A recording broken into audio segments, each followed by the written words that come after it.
Hello and welcome to A Bettor Morning, presented by Rival Fantasy. I'm Heather Klein. Rival Fantasy is the all-in-one fantasy sports platform. Let's welcome today's panel. Fantasy Alarm lead NFL analyst and host of Fantasy Fiasco. Up first, Andrew Cooper.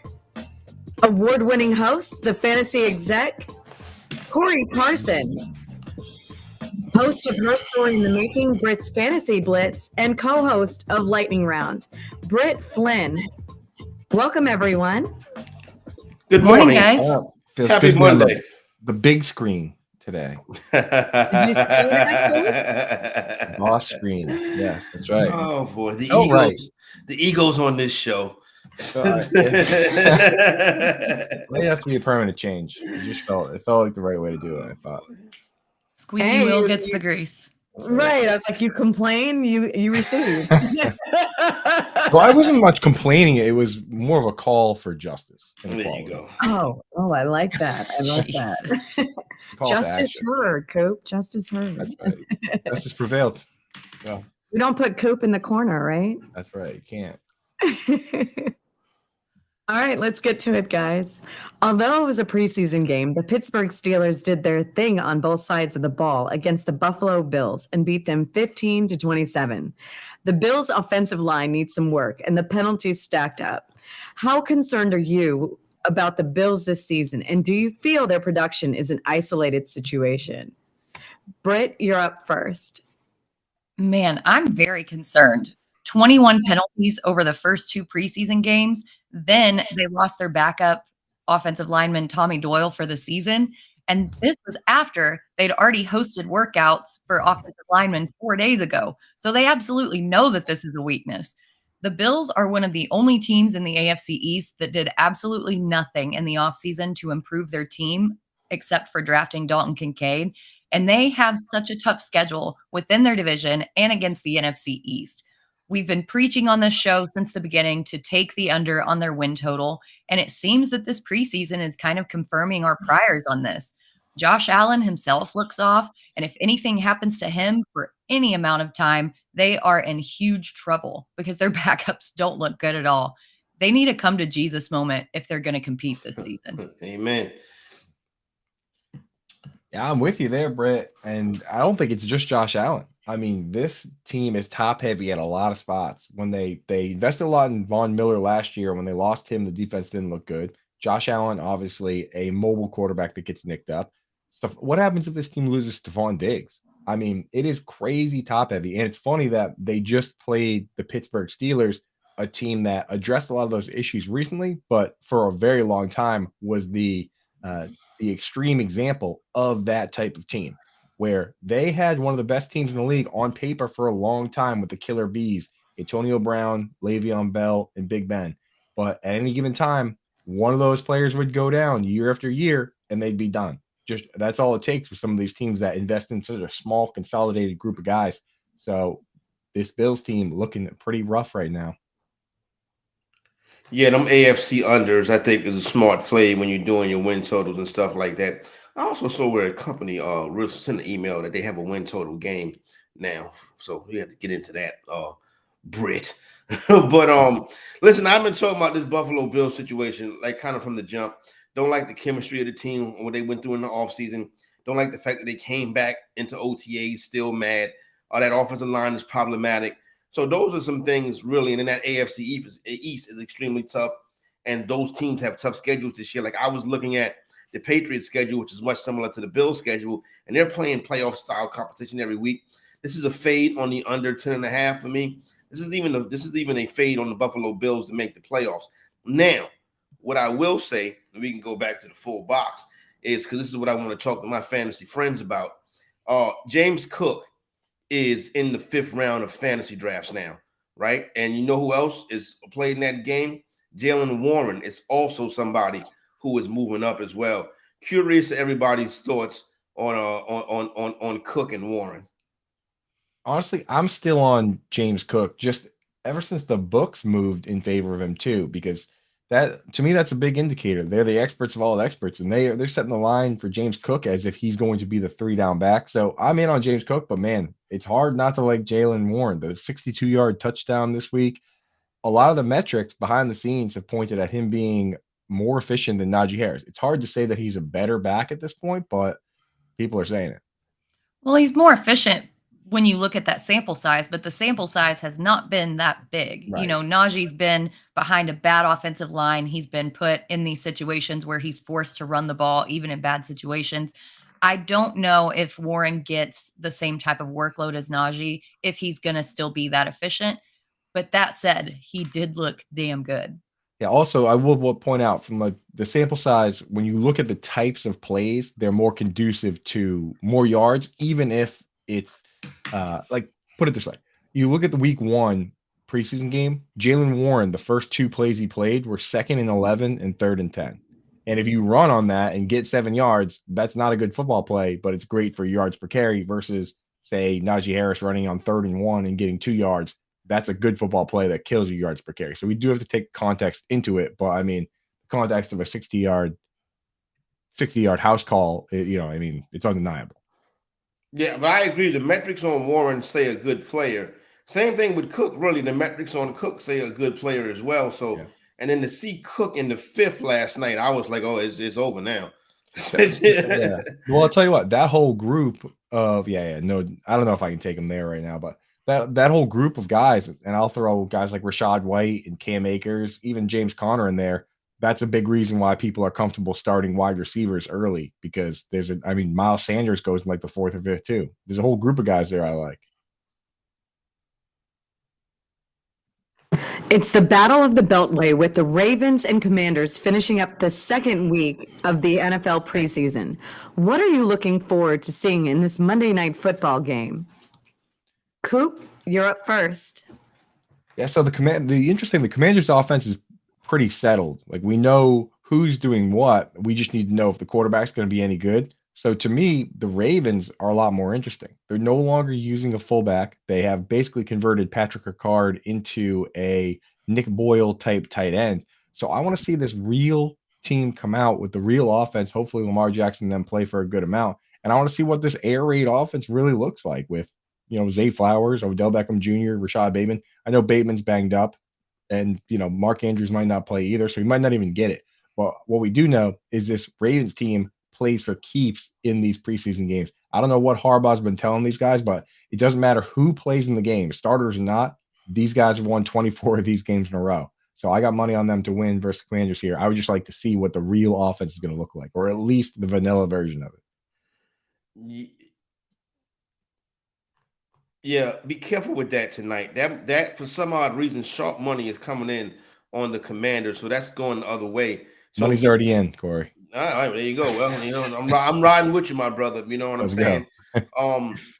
With that being said, I do want to see Baltimore too. I think they will be vanilla, but if I'm looking at Baltimore, I want to see if they start putting Lamar Jackson under center. I think that really would make him a more dynamic quarterback. He's talked about wanting to play under center. Never really did it with the last regime. See how that works out. With Washington, I want to see the cohesion in that offensive line. If Washington's offensive line can get together and play together, I think Washington is a team that'll flirt with the playoffs this year. I want to see how much, if they let us see something, let us see what they're going to do with these running backs, because, Antonio Gibson, Brian Robinson. Listen, Washington's a team that should have been in on Dalvin Cook, but as far as what they have, I want to see, because I'm in on Gibson. I don't think Brian Robinson that good. I totally agree with you on that, Corey. I'm super in on Antonio Gibson, but I don't know if I can look forward to anything outside of the fact that it is football on TV, but there are a few things that I want to see. I want to see if the Ravens can put together their air raid offense. I want to see Zay Flowers roll in this offense and see if he can step up as the wide receiver 1. And on the Commander side, I want to see what Sam Howell looks like after he's been named the starter, and see if he can hold on to the starting job, because I'm still not convinced that he can. I'm also very interested in seeing what the cornerback Emmanuel Forbes looks like. He is one of the best ball hawking cornerbacks to come out of this year's draft. And if the Ravens are going to throw as much as we think they're going to, he's going to have a ton of chances to show why he was such a high draft pick. And we get to see if Lamar Jackson can actually make it throwing the ball instead of using his legs. Britt, that's not fair. Lamar Jackson has done a great job throwing the football throughout the course of his career. Like when we talk about Lamar Jackson, let's start with a 46-18 record. Right, that to me, that right there is that right there is unstoppable. No, my question is kind of a different version of Britt's. Is that he says they want to throw more and they're going to run less, but there's always a temptation to do that. So I'll be interested to see if he's willing to do it, because when you look at certain quarterbacks that mobile QBs, some guys weren't willing to do it. Like Cam Newton was always wanted to run, whereas Russell Wilson, he pulled up at a certain point, changed who he was to a certain degree, and that's kind of allowed him to play for a longer time than some of these other guys. A lot of the career trajectories for mobile QBs looks more like running backs than it does quarterbacks. So I want to see him make the transition to looking for the pass until the last possible moment versus tucking it and running it at the first moment, you know? He's real dynamic as a runner, though, probably more so than anybody. I mean, I think Jalen Hurts is in that category now, but not even though. Like the thing is, when you look at it eye test wise, nobody runs like Lamar Jackson. No, and the spin moves and the jukes, man, he is just like electric. No, it really is a different level, and Hurts is, like you said, he's not there yet. But listen, here's the thing, right? I'm still, even though I did it last night, the draft I was in last night, I came out with an Andrews Jackson stat, right? Because ultimately, I still feel as if, even with Flowers and if you get a healthy Bateman and Odell, I still feel like it's Andrews and Jackson. Like I still think that that's what the offense is right there. And Dobbins, if he can get healthy. Yeah, I wouldn't be surprised to see Andrews and Likely out there over the wide receivers. I feel like they have, more of a grasp on this offense. They're not going to go strictly just to all wide receivers when they have such a great tight end base built in. So I wouldn't be surprised to see this air raid kind of transition into some 12 personnel as well. And we got Better Boss says that Justin Fields may be the best running quarterback. Yeah, there you go. Justin Fields threw for 2,200 yards last year. I don't know if you've seen Isaiah Likely's vibe this offseason, but he's rocking the mustache and the Jerry curl, man. Oh, really? He got a Jerry curl? Oh, yeah. Last time I saw him, it's a look, man. He's ready to rock and roll. All right. Shout out to Isaiah Likely. It's too hot for that Jerry curl. Yeah. We're here to get you ready for your fantasy football draft. Start a free 7-day trial of Fantasy Alarm's All-Pro subscription and get the Fantasy Football Draft Guide and cheat sheet free. Go to fantasyalarm.com/draft. We continue our fantasy football draft strategy. What advice would you give about drafting tight ends outside of course, Chiefs future Hall of Famer Travis Kelce, who usually gets drafted in the first round? What are your thoughts, Corey? We'll start with you. Oh, thank you. I'm glad to be the guy to start with. Hey, I like the good tight ends this year. Like, I don't know if I'm gonna go and pay up for Kelce unless I'm trying to put a Kelce Mahomes stack together. But other than that, I like the good tight ends. I want to be in that top. I don't want to go past I don't even want to go to Dallas Goedert. Like, I don't want to get down there with Chika Konwu and all of that. Like, I even want to be above Pat Freiermuth. I want to be George Kittle. I want to be Darren Waller. I want to be Mark Andrews. I want to have a good, solid tight end. A lot of people will talk about how well that can really mess up the way you put the rest of your team together. But when you look at the stats that dudes like Andrews and Kittles can bring you, as well as Travis Kelce, they're wide receiver type numbers, even though you don't play them in the wide receiver slot. So, and then if you get two, you can go double tight end. So listen, and depending on how many, you can flex a tight end. So for this year, a lot of years I would wait on tight end. This year I'm going to give me one of the good ones. Yeah, I more often than not tend to punt the tight end position and take two that I feel have some high upside, because I really don't like this middle tier of tight ends. And honestly, I don't even like George Kittle where he's going. I like Darren Waller, but he's getting steamed up in ADP after a major showing in the preseason, and he's becoming more difficult to draft. So I tend to target guys like Dalton Schultz, Dalton Kincaid, Greg Dulcich, Sam Laporta. Grab two of these guys who I think have a pathway to becoming the top two target on their team. And Coop's going to tell you that's what you want out of your tight end position. I'm not going to steal his thunder, so I'm just going to defer to the tight end whisperer for the rest of this. Well, I'll tell you what, you guys covered the two ways to approach this position. So my ultimate advice is this: lean into what you're good at, lean into your skill set. Corey, if you want to, and I say this all the time, and this includes Kelsey, if you don't want to deal with the position, draft one early. Absolutely. Like, it's a difficult position and it allows you to focus on other positions. If you like adding wide receivers off waivers, I personally am contractually obligated to find the breakout tight ends. Every year, one's come from outside the top 17 ADP for 6 years now to finish top 5. So we're going to try and find them. So if you want to go to tight ends, play the yin and yang tight end game with us, then great.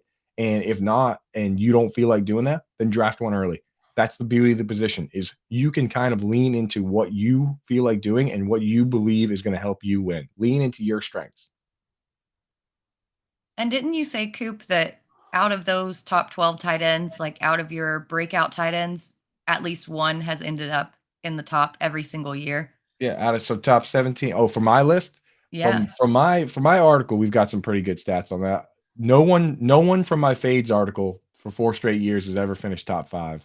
And at least one player from my yin and yang article has finished top 5. And a couple times it's been 2 players like Mark Andrews and Waller. So we're doing pretty well on that. And today on Coop's Fantasy Football Fiasco, I'm just going to give everybody my full strategy. The first 40 minutes of the show are going to be, here's what I'm doing with the elite guys. Here's how I'm piecing it together later. And then I'm bringing on David Gautieri to talk about deep dynasty stashes based on FFPC ADP. That's why 45 seconds here, I'm just like, hey, do whatever you feel like doing. And if you want to do what I'm doing, at 1 o'clock today, we're going to run the whole thing down, top to bottom. That's what's up. It's easy as that. Or you just boom. I don't But I'm tired. The thing is, that.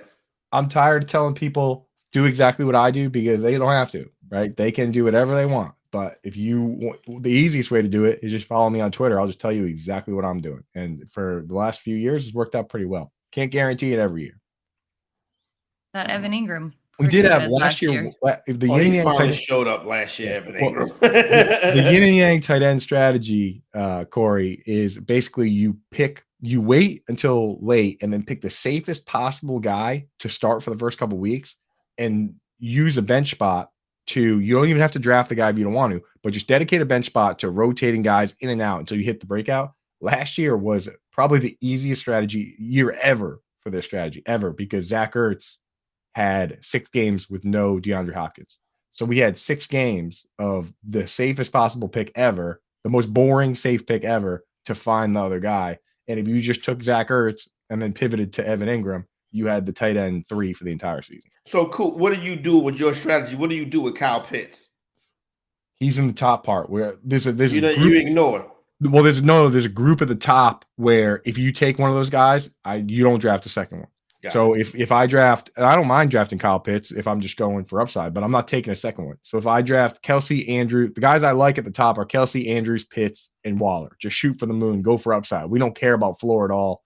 But if you want to put Kittle in that group, God or whoever, that's fine. But like those guys, if you're spending that draft capital, you can't spend 2 picks. That's my point on that. I don't say always draft 2. I say if you're going to wait and you want to double tap 2 guys named Dalton, Schultz and Kincaid, and have a safe guy in Schultz and an upside guy in Dalton, that works if you wait. But if you can't double tap tight end. Sunday morning, what are you doing with Kincaid and Schultz? You gotta start Schultz, man. Okay. You can't start I can't start rookie tight end. I'm crazy, but I'm not that crazy. Can't start rookie tight end week 1. Even this year. Now it's time for Dealer's Choice. Give us your bet of the day. It can be on any topic and any sport. Britt, who do you have today? So I'm going to take Cody Bellinger over 1.5 total bases at plus 125 on DraftKings Sportsbook. He's facing Alex Fado, who hasn't been good, nor have any of the Tigers been good. But at an ERA of 5.16, I like Bellinger to hit this mark.